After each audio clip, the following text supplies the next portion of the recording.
So we're back with another episode of Hours of Clarity, live to live night news. If you're a lot like me, then you might not like you. I wanted to talk about respect. It's our weekly topic at Brentwood Recovery Home here in Windsor, Ontario. I got a guest, if you want to introduce yourself. I'm Dennis T. Don't know if we use last names here. Yeah, you can, yeah. Thorson, out of Leamington, Ontario. I've been running around here for quite a few years now, so.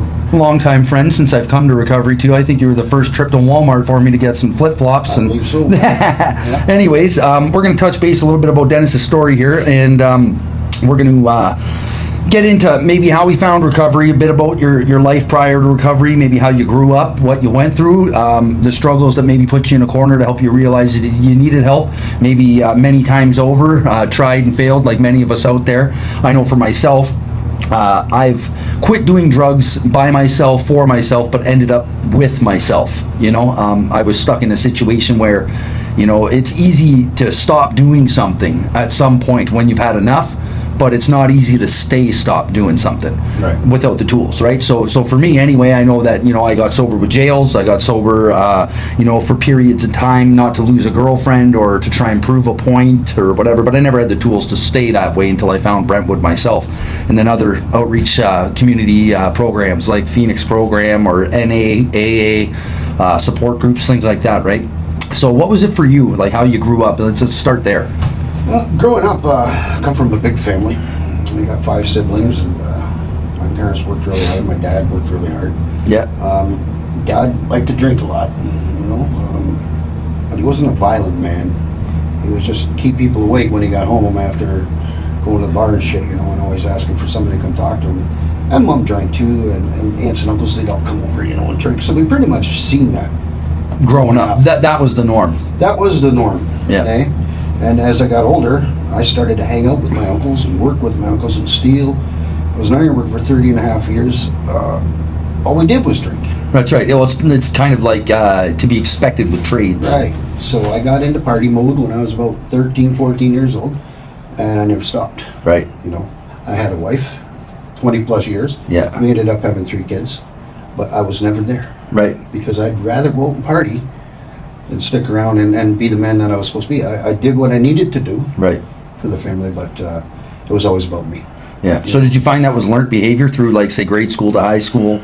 I think so, yeah. Yeah. It became normal for couples to split up all the time, over one or the other having a different way of going through their lives now, Right. We grew up in the same era, her and I, but different families, right? Right. Different ideals. So that's when that all started. And I've heard about Brentwood. I came here in 1993. Well, you're from Leamington, right? Yeah. Yeah, so you're around. Yeah, I came here in 1993 to try and save my relationship with my wife. Right. I stayed here for a day, and it was too crazy for me, Yeah. So I got on the phone. I promised her this is never going to happen again. So on we It's went. been a major wake-up call. Yeah, on we went for 15 years. I sobered up. I had my own business. I had 8 guys working for me. Everything's great. But now I'm functioning. Right. Okay? And I can go out and party whenever I want because I got loads of money. Right. Through the business and that. So it kind of just got worse and worse and worse. And I had a bad car wreck, almost died there. And kind of opened my eyes. Yeah. And then I had children after that car wreck. Thank God. And I've never had another accident since then, or a ticket, or anything. I learned some lessons. Right. But being alone is where I ended up. Right. Like you said, you end up by yourself. Yeah, for yourself, with yourself, and then by yourself. And I enjoyed that because nobody could tell me, 1, not to drink. Right. 2, not how much I could drink, and when and where. Right. Right. So I just stuck to it. Not that I was going out and partying anymore, because now it became my body needed it. Right. Next morning, You become dependent.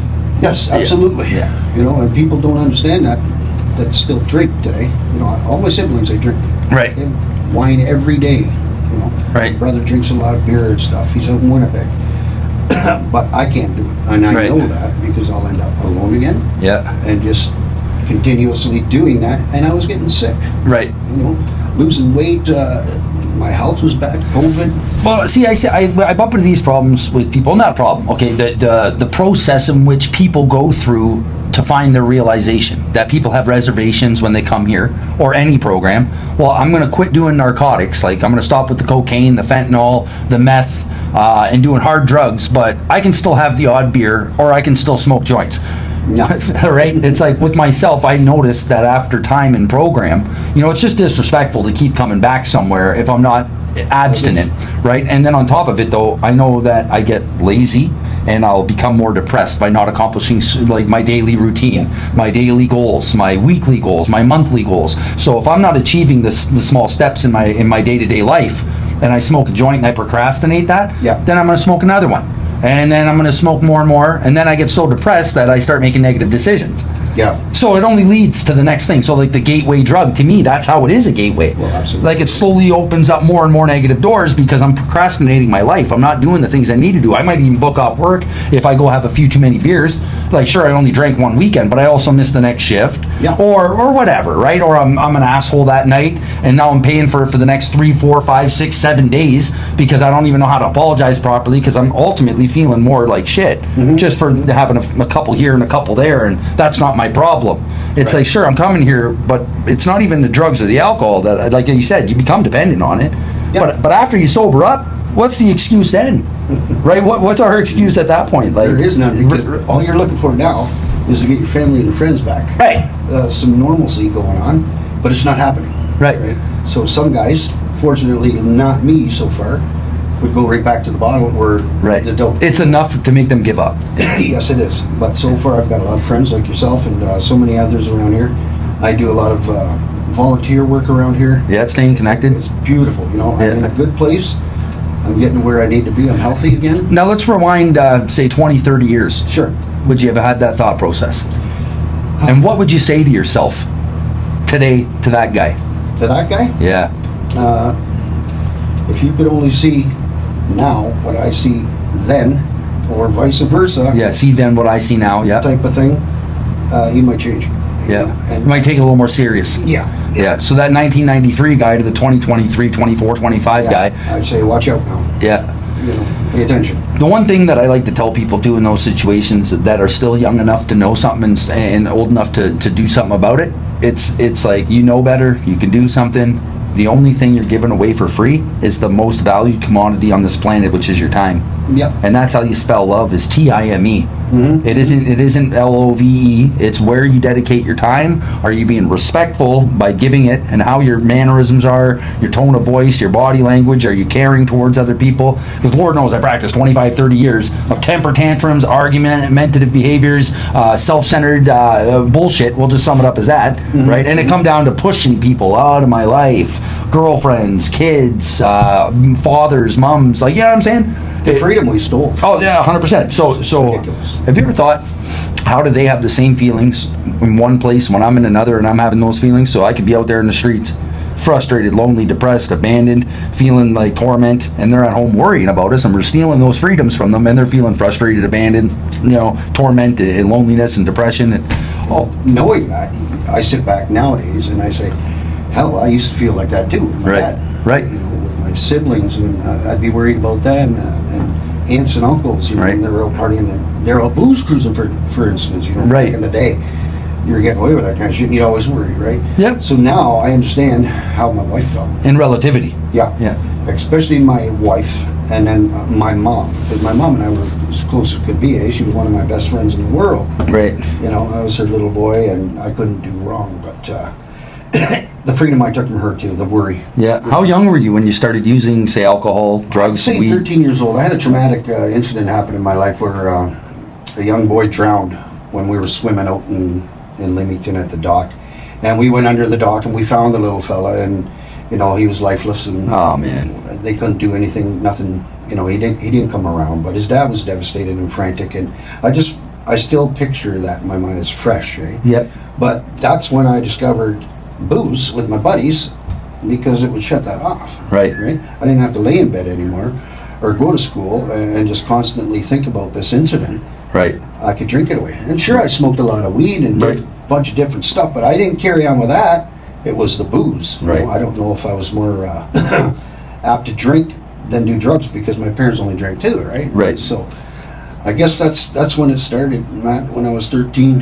Yeah, and at that age, we're way too young to have the coping skills or the comprehension to fully understand the damage we're causing to ourselves mentally, physically, right? And putting that emotional blanket, you know? Like, I remember, like, smoking oil and weed to escape any of my, thoughts about the problems that I had in my life. Like, if I had stress about homework, or I'd be stressing about, a guy being mean to me at school, or maybe it was a girl that I didn't get along with that I really liked, or maybe it was anything, getting my driver's license, and then it's like, it's developed into criminal activity, because next thing you know, I'm skipping school. I don't want to be involved. I'm scared to go there because all the problems. I'm scared of this. I'm scared of that. So I'd avoid these things. But when I smoked or drank, I'd get the courage back to be social. Right. So then all of a sudden it made me a new man.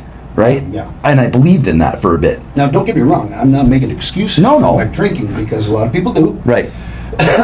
Maybe I did back then, but I also remember knowing that when I had a drink, I didn't have to think about that incident. Right. And it helped me. Right. And it just carried on and carried on. And then I found partying with friends, and at a high school I became popular and noticed, and courage in a bottle, as they say, type of thing. Right. And you're giving them a fake Dennis. Yeah.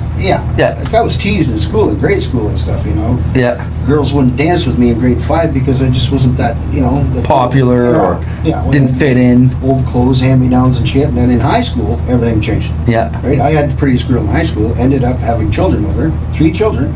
And that was great, but now I want to keep partying, because this is raising my, status quo, or your stature, or reputation, or I don't even know if it's that. It just made me feel better. It pumped me up, and I just kept doing it. And then I became a people pleaser. And I'm not a people pleaser today. I'm actually who I naturally am, is a giving, caring, with boundaries. Person with boundaries, of course. There's only so much you can do for a person, and before you need to just step back and let them. Well, that's where find their way. that saying is, you can be there for somebody, not with them. Right. You don't have to put yourself in the same places with the same people and doing the same things. Right. So the people, the places, the things need to change, right? And once those do, and you start developing like-minded relationships and friendships, you learn to set boundaries, but you can still take a phone call. You can still hear somebody out who's struggling. Maybe go pick them up, bring them to the coffee shop with another person that's in recovery to hold you accountable. Sure. So you can be there for somebody to an extent. And then it's okay. Like, I see where you're at, and if that's the choice you're going to make, my boundary's here, but I'll be here if you want to give me a call. Like, we had a guy at a spot that I was at the other day, and he's like, you spent all this time getting this guy into treatment, and he doesn't even show up for the appointment. Fuck him then. And I go, no, I don't agree with that. If he calls me next week and says he wants another bed, I'm going to do the same thing I did this time to try and get him that bed. Because we are expected to fail. We're already known addicts. We're known alcoholics. We're expected to be scared and run from the change, and from the not have acceptance for what's coming up in our life, because we're already in this groove, right? So have you ever had a moment like that in your life where maybe you quit doing something, maybe relapsed, maybe went back out there per se? Right. I went out and drank again, of course. Right. After my first time through here, real time through here, but that was for a different situation altogether. Right. I was almost homeless. Right. And I ended up staying in a trailer of a friend's place by myself. Okay. 15 minutes from the beer store and liquor store. I'm alone. Out in the bush kind of thing? I was in trailer park. Trailer park, yeah. In Essex there, outside of Leamington. And, pocket full of money. What do you do? And I wasn't eating. And I wasn't paying attention to my health, and I ended up very sick, and ended up in the hospital. Scary place. Yeah, the doctor sent me here. Now, the one thing I did want to say about that guy that doesn't show up for these appointments, for the detox, whatever, our thinking in here is a bed or dead.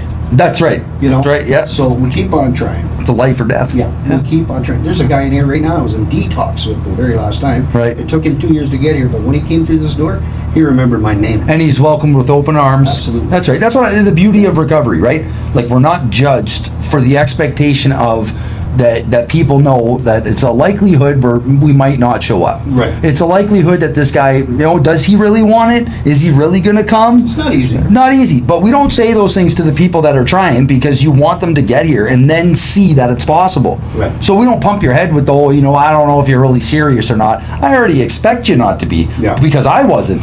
I wasn't knowing why I'm, when I actually wanted help It was because I wanted a lesser jail sentence. I know. Deep down inside, it had nothing to do with the help. Yeah. I want to not go to jail for 6 years. Give me 3 or 4.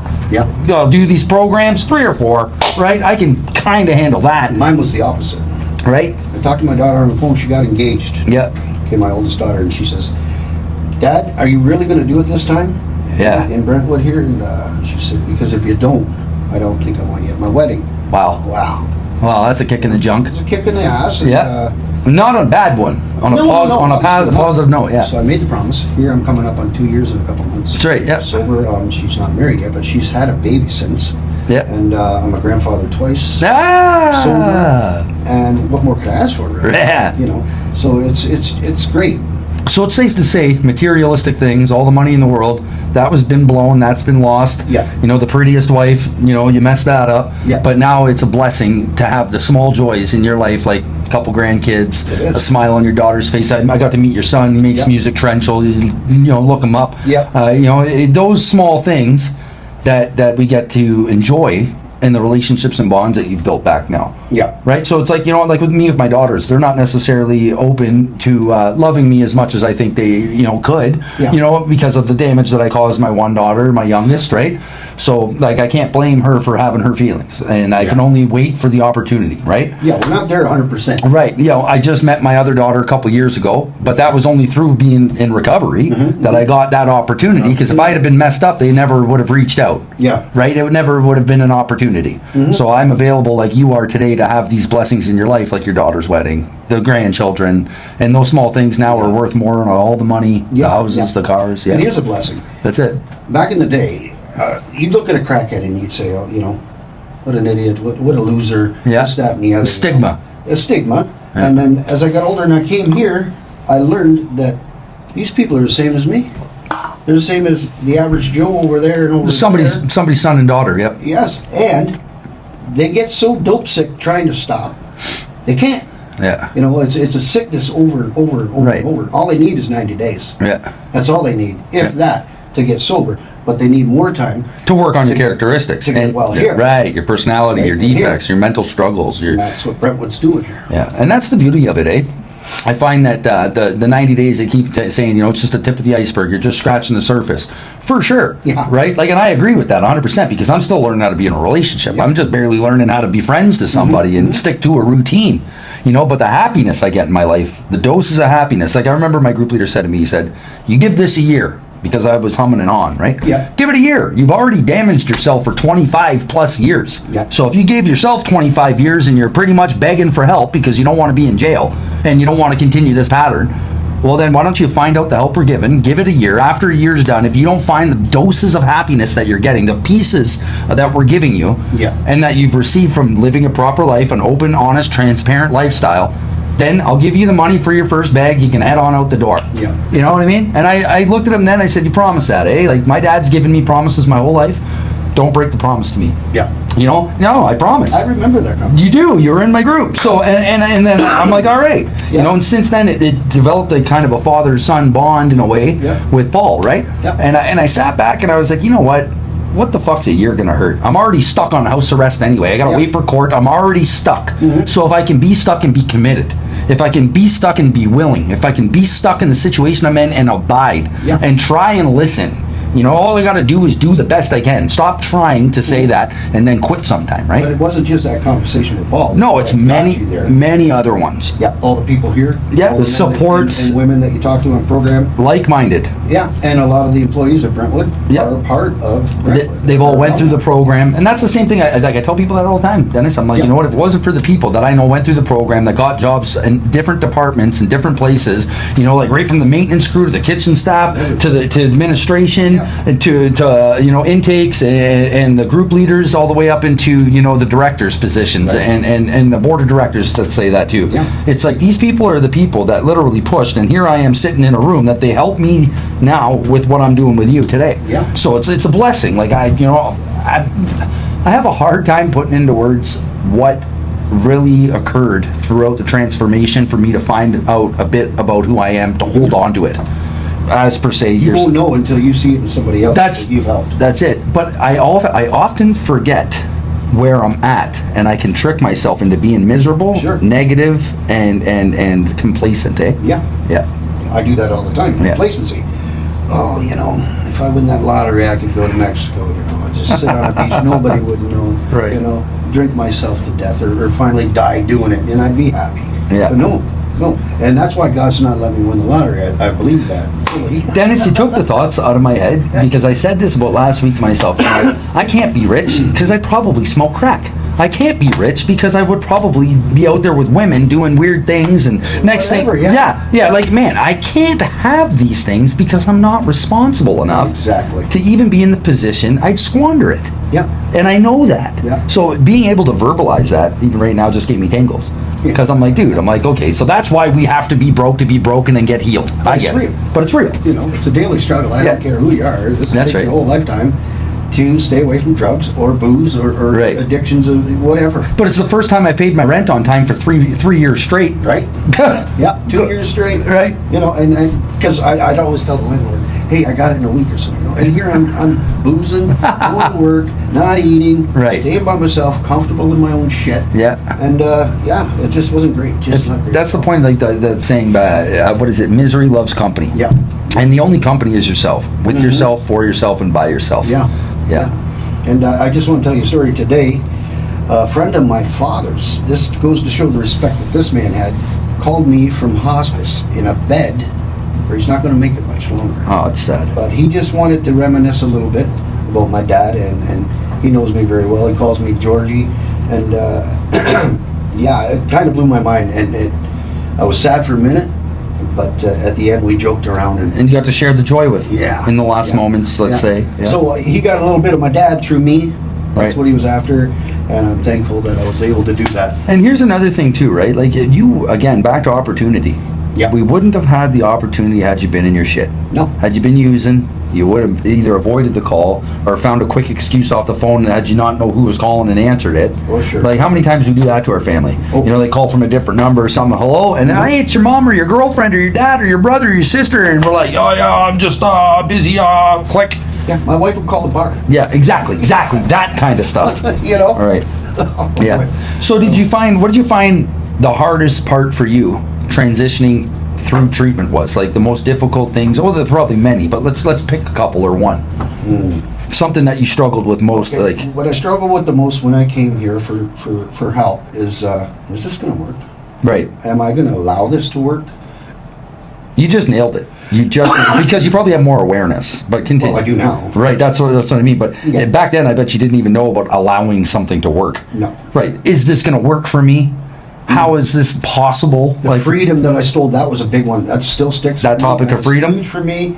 I knew about it. I knew what I was doing, but I didn't know the repercussions. Right. I really didn't, because Right. the booze was more comforting to me than. That's where they hammer on blindness. Oh, for sure, eh? Right. Yeah. For sure, yeah. You get that tunnel vision. So this the things that you struggled with the most. Let's get back to that. Well, that's what I was saying was, is this going to work? I felt good, so that was not a struggle, and my desire to drink went away right away. Right. Guys like you were helping me out. We'd talk each day. We'd be in groups, and it just started brightening up every single day. Right. I don't mean to sound weird like rainbows and sunshine. It's Because it was hard. I mean, I went to Wits End with my group leader. Yeah. And he had to throw his keys at me 3-4 different times and said, "Here, Dennis, you take the show." yeah. You run it then. I was an asshole. Yeah. But I was just... Sorry, Paul. Yeah. But it really came down to my children and my family. I had hurt my family so much. I stayed with siblings, and, I'd be getting wasted all the time.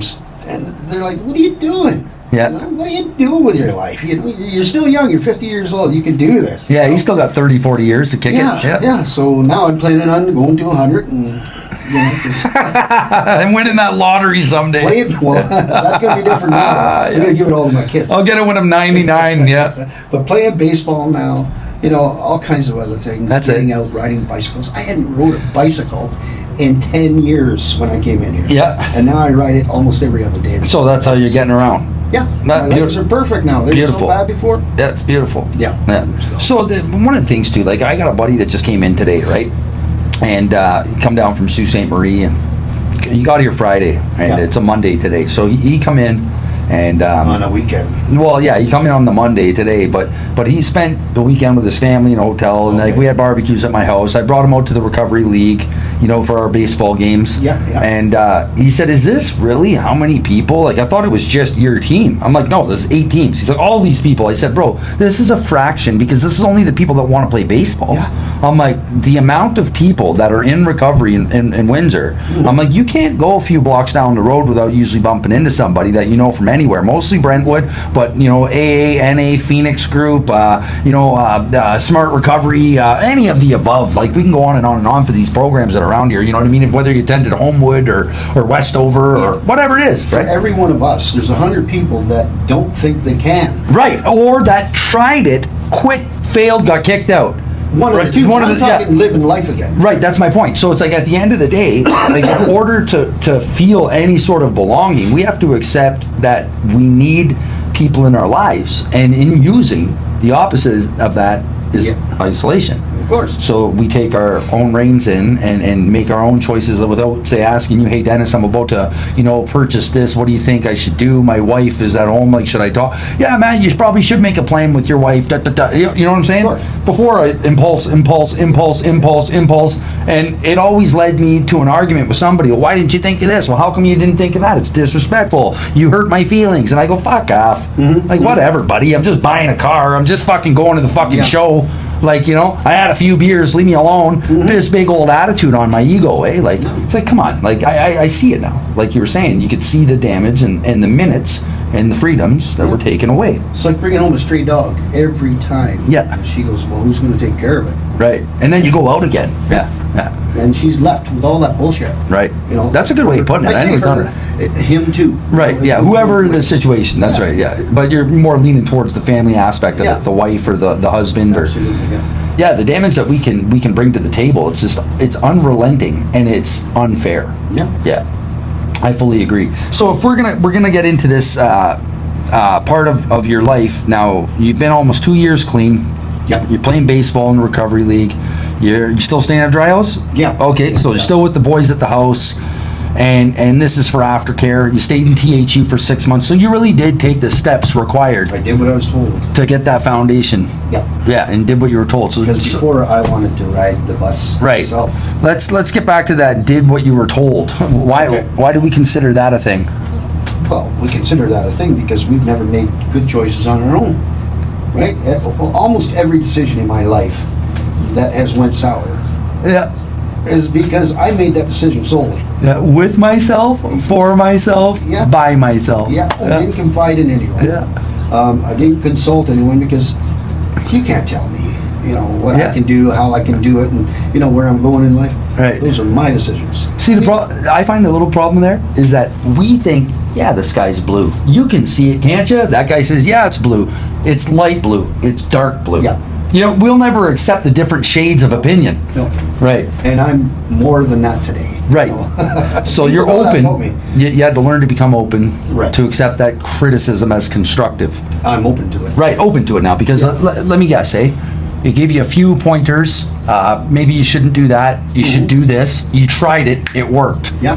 Then, okay, a little trust built. Yeah. Yeah, so they say here, share, confide, consult, right? It starts off as ask, listen, do as you're told, Right. because we come in broken little kids in a man's body. We're a bunch of little kids. We haven't matured, right? Yeah. And that ask, listen, do as you're told, that's a hard one. No, it's difficult. What the fuck do you mean I gotta ask you to fucking use a telephone? And then you wonder, how long is this going to last? Right? And they go, just keep coming back. Keep doing it. Stick with the man. Yeah, stick with the man. Stick with, Yeah. AA, NA, whatever it is, for anyone. Just keep coming back. Keep working hard on it. Yeah. You'll finally get there. Did you have a hard time not knowing what to do? Like, or at least admitting, okay, I'm here, but I still don't know. Oh, I would admit nothing. Right. I would admit that, I'm here. I'm going to listen to you and, that I'm not going to really take what you're saying. Right. So before you start taking it serious, it was ask, listen, and then do what I want. Do what I want. Yeah. Yeah. But that didn't get me anywhere. No, it doesn't. It actually got me more silence within myself and shame and guilt. Yeah. Because I'm starting to feel now. The remorse only comes with clarity. That's The shame and the guilt are always there. That's kind of maybe what drove you to reaching for that hand for help. Yeah. But the remorse don't come until we really start looking at ourselves. Hours of clarity. That's it. You Yeah. know? That's what it's about. That's why it's ours. Yeah. It's, you know what I mean? Like I say that to any donations like that ever come through the PayPal link. They go back to the outreach centers in the community, right? So Brentwood as a main beneficiary, but I like to these donations. If there is one for this episode, we'll just go straight to Brentwood because we're both Brentwood alumni. Yeah. But the long and short of it, I took the H out because it is minutes in time that I'm putting in here. So it could have been the hours, right? Yeah. But it's ours because it's about fellowship, right? And everyone else's. Yeah, exactly. And it's this non-profit, just want it to be what it is. I appreciate you talking to me today about things because I think we went from respect through a bunch of topics. You know what I mean? So far, we've So touched. you come from here and you go to here. Yeah. You know, Right. instead of going backwards. So you're divorced now, right? Well, we were never married, but yeah. Oh, okay, We so haven't been separated. together for 20 years now. Right. You know, it's sad, but she's got her own life now. Yeah. And I'm doing this, and I'm happy doing it because I'm Yeah. helping people. That's And right. I know I'm helping people, and it's benefiting me. Well, Dennis, you've helped me a long way. Okay, I've been talking with you for a few months now. Okay. Yeah. And I'm not gonna lie. I'm not even gonna say this on the air that I wanted to see how serious you were. I Yeah. did. I wanted to because there hasn't been a person, to my knowledge, that's come on here that's relapsed.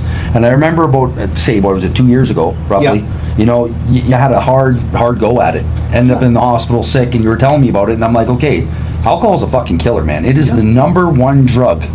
And it's the hardest for people to conquer. It's over heroin, fentanyl, all of it. Yeah. Because it lowers your inhibitions, and then you start making other stupid choices. So you Right. start going to other drugs, you start driving while you're drunk, you start yelling at your kids or family or wife, or like a world of doors open. They call it spirits for a reason, right? If I hadn't have went through that month of just hardcore drinking, not eating, You wouldn't have learned I it. would have 4 years right now sobriety. Right, exactly. Because I remember you were here when I first came into program. Yeah. You were one of the guys that helped me. You and Jason Bergeron brought me out to the Walmart, pick up a couple shirts, pick up my flip flops, and a couple things. And like, I'll never forget it. We had a discussion out front, and you asked me if I was serious about recovery. And then once we had that talk, you said, "Well, hey man, you looking for work around here? When are you staying?" Yeah, we were close. We got We close still quick. are. We still Yeah, it was still, and that's the thing. I was like, you know what? I want to make sure Dennis is going to be sober because there hasn't been a person that come on the show that relapsed, to my knowledge. Yeah. So you keep that streak going. You know what I'm saying, buddy? Well, there's no weight on that. No, exactly. I'm proud of you. I love this. Yeah, I want to say that I'm very, very proud of your recovery. I'm happy and blessed to know you. You know what I mean? Yeah, my daughter wished me a happy Father's Day yesterday. Yeah. And she mentioned, Dad, I'm so proud of you Right. for what you've done these past few years. Yeah. For yourself and for us. And, you know. You're bashful. You're bashful just saying it. You're blushing right now. Yeah, because I've never heard that kind of shit where it really went to here. Yeah, because that's closed off when you're using. Yeah, I just brushed that shit off. Yeah. And the thing is too, like, let's get down to it, right? You go, say, a week, 2, maybe a month without alcohol or drugs. Yeah. So we never needed it. No. You ever hear people say, I could use a toke, I could use I do a get drink. that a lot. Yeah, you could use the drink because it's useful. It has a purpose. Yeah. It might not be a beneficial purpose. Your family couldn't use that. Right. That you And could you use. don't need it. You could use it. Yeah. Even if you are going to have withdrawals from using narcotics Yep. and having DTs from alcohol, Yep, yep. your body will recover. So course. once you finally get that physical state back, it's about the character defects that we need to work on in order to stay positively in our lifestyle. It's stay in our lane, go against the grain, fight the demons. That's why I say about the homeless, you know, you got to take that time. Help them find that time to get sober. Yeah. And homelessness is not a thing anymore. Right. So let's talk about this for a second. All right. I want Sure. your opinion. Since this come up, I was riding my e-bike here. This is something that's not even supposed to be broadcast, let's say, but it's going on anyway. So I'm riding my bike, right? And I'm telling you, I have an inner voice now. Yeah. A bit of one. Sure. That temptational voice is still loud and clear. Yeah. Wants me to divert and mess things up. But I'm riding by, man. I swear to God, I thought it was a man because this person was really skinny, shaved head. Yep. Shirt off, right? Yep. And as I got closer, it was a really old lady. Yeah. She is topless, like in her state of psychosis. I had 10 minutes, maybe 20, to get to the 400 building to pay a fine. So I didn't want the doors to close. Yeah. Everything in me was going, just stop, ask her how she's doing. You know, just stop your bike, ask her how she's doing. And Give her your shirt. Listen, something. She had a shirt in her hand. Oh, okay. But the point is, yeah, that's another good point, right? Yeah. Like, say she didn't. But man, like, it was like a 65-ish year old lady looking like, and or like, you know what I mean, her 60s and completely topless. Now, And whether that's mental health, Whatever. I don't know. But the point is something inside me, and I didn't. Right? So I remember getting to the 400 building, and I've been thinking, this happened at 3:30. It closed at 4, so I left my house at 3:30. Right? And I've been thinking about that periodically, been popping in my head because I didn't do the right thing. Yeah. Do you see what I'm saying? So it's about those things. And I know that lady you're talking about. I really do. I've talked to her. Right. I was coming down Wyandotte, and she's at by Waterworld. Yeah. And I because I am the guy that'll stop and clean the mess. I will pick up the cigarette butt. I will clean the toilet, or Where'd you learn that? Here. Yeah. That's my point, right? So it's bugging me that I didn't, take 2 minutes. Because come on, let's face it, I would have made it. Yeah. Right. But if you were meant to help her, it'll happen again. Right. So this either with her or someone else, you'll get that opportunity. Right. So I want to put that out there, is that we can see a lot of the times, and then we're so lazy, gullible, naive, or whatever, to think in our minds to go, you know what? Yeah, I don't need to get involved. Yeah. Or I don't need to do that. What would that have done for you, helping? Who knows? A lot of enlightenment. Right. A lot of enlightenment. Yeah. Right. So, but I don't. I got to stop passing up those times. Yeah. Because that's what makes the recovery worth it. And we used to do that. Passed it all up. Right, all the time. Like, not my problem, even with our kids. Yeah. So I don't know. With your recovery today, what do you think you take most serious? The most serious is other people's addictions. Okay, explain because that. knowing that I can help them. Yeah. With either just a conversation. Yeah. A warm touch on the shoulder. Yeah. A handshake. Yeah. A smile. A coffee. Whatever. People need love. Right. And compassion. They lost it somewhere along the way. So the bits you got, you're giving out. I'm giving it back. Yeah. The end, Yeah. So you when and where you can. It just goes right down to me passing the lady. It's the same type of thing. Yeah. I could have given her 2 minutes, and I'm feeling it. Yeah. Right. I know it's hard. That's part of the reason why I got into this and fell in love with it and chose to never go back to Sault Ste. Marie, was because I fell in love with the feeling that I got from you guys. Yeah. I really did. Keeps us sober. I mean, I'm not going to lie. Without this, I have no clue whether I'd even where be you'd be. alive, Yeah, exactly. or would I still be out there banging my head, drinking, Right. and, Wasting those minutes, giving those minutes away. Right. But now I'm giving those minutes to somebody else that needs them. Right. And that's rewarding. That is rewarding. Yeah. And I keep doing that. That in itself's a blessing, right? Yeah. Okay. So what are your plans? Let's say moving forward. Like what do you aspire to be now? What do you think you're going to do? I would love to work with CMHA. Okay. I have a friend that works at CMHA. Yep. She's also an alumni here. Okay. I can't say her name, but she's brought me to CMHA to talk to other people, Okay. addictions and mental health issues, and just to share my story of Brentwood and how far I've come with Brentwood and Right. in my life and my mental state. I really enjoyed that. Okay. So I also went to peer program here. Got a certificate in peer support.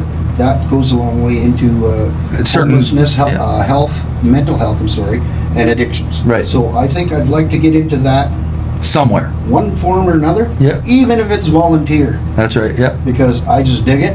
I love helping people, and I want to see everybody live. It's beautiful. And that's all. In all honesty, bro, like, let's just say, putting your time to a wise, how do I say this? Using time wisely. Yeah. Okay, so being productive.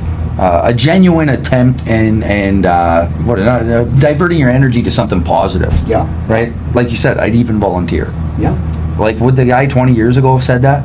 No. That gets in the way of my drinking time. But another thing, I got a call from the mission last week. Okay. I didn't get a voicemail from them. I know it was David from the mission, but I didn't answer it. I didn't return the call. Okay. I know they're looking for people to come in there and possibly work part-time. Yeah. In that peer support. That's where I'm at. Yeah. Yeah, at the mission, yeah. I know you are, and you've been there quite a while now, eh? Yeah. Back and forth there, and you're doing a great job. People even know your name out there on the street because of it. Yeah.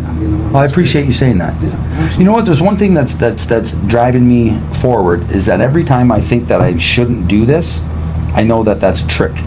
Every time I think that there's something going on up in my head going, oh, fuck this, I don't really want to. Yeah. That's when I stop, pause, and go, you know what? You're not tricking me again, man. No. I can hear you. Yeah, loud and clear. Thanks for that one. Yeah. Because I didn't wake up at 7:30 in the morning going, at 4 p.m. tonight, Yeah. I'm going to say I don't want to, blah, blah, blah. It's something that comes into me that wants me to not put my energy positive. Yeah. It wants me to be idle. It wants me to hate myself. Sure. So why isn't there a good voice, right? There's something inside my head that sounds... There was. Right. It's more of an enlightenment, though. Like, when you do the right action, you start feeling better. You know, you can get in tune with your spiritual self and your higher power. Yeah. You can. I know that because I vaguely will hear it sometimes. Yeah. You know, when I'm diverting from a plan or a positive path, like even, you know, you should help that lady. Like there was a bit of a voice there. But what I'm saying is that temptational voice has been there since we didn't know how to speak a language since we were toddlers. Yeah. So you knew right and wrong. You were giving your mom a half-eaten French fry, your chooch, you know, trying to give her hugs and kisses as a toddler.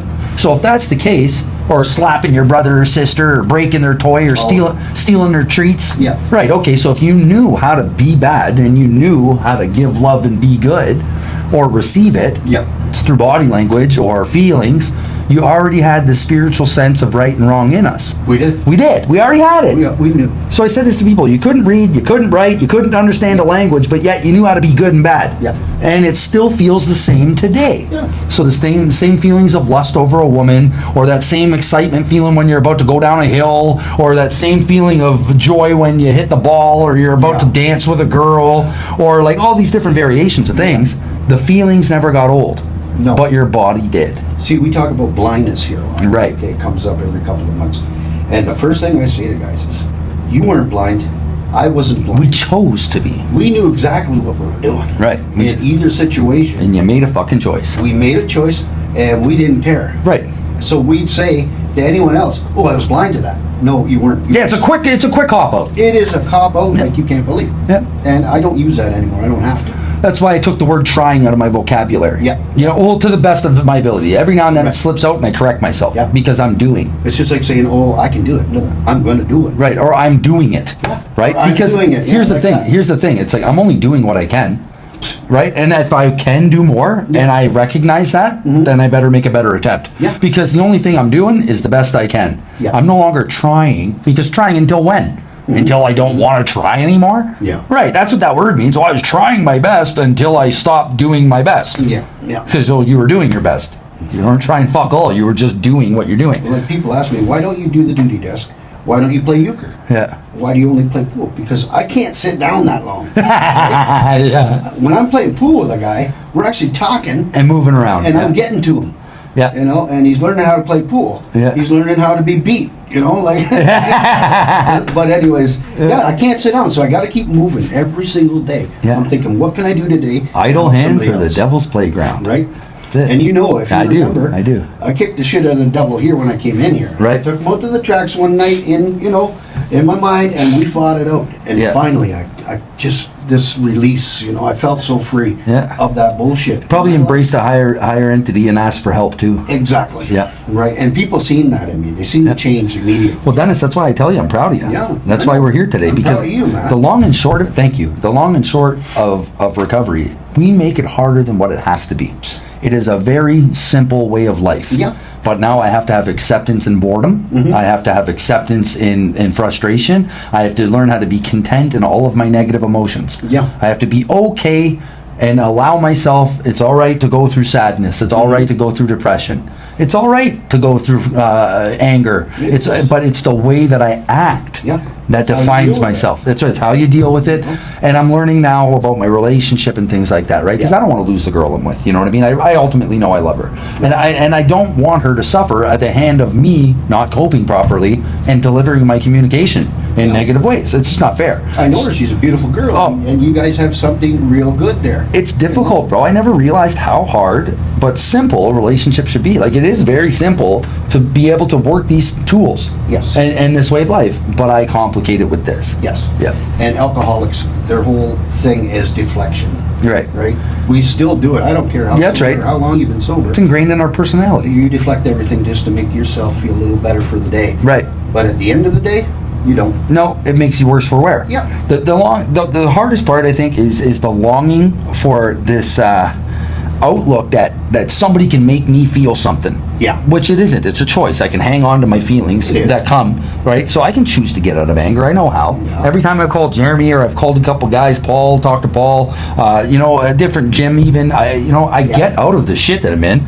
So why is it that I make a choice to hang on to something, to let it fuel my addiction? Like, you know how long I held on to the fact that I was molested as a kid? Yeah. I held on to that for like 15, 20 years you know, That was a big one. that was a part of it. The death of my friend, finding my best friend Albert Train's body, Right. with his wife. Like, we found him dead in the house. I came, he's dead on the floor. His 2-year-old's reaching out to touch his body. You know, Yep, Dad. I held on to that for 2 years. You know, violently reacting towards people that used fentanyl because that's what he chose Yeah. and died from. Yeah. And I held on to that. And then what did I end up getting addicted to? Yeah. As a hypocrite.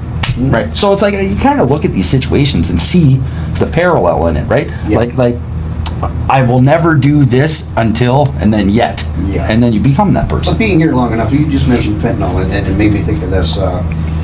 Someone dies of fentanyl use, okay? Right.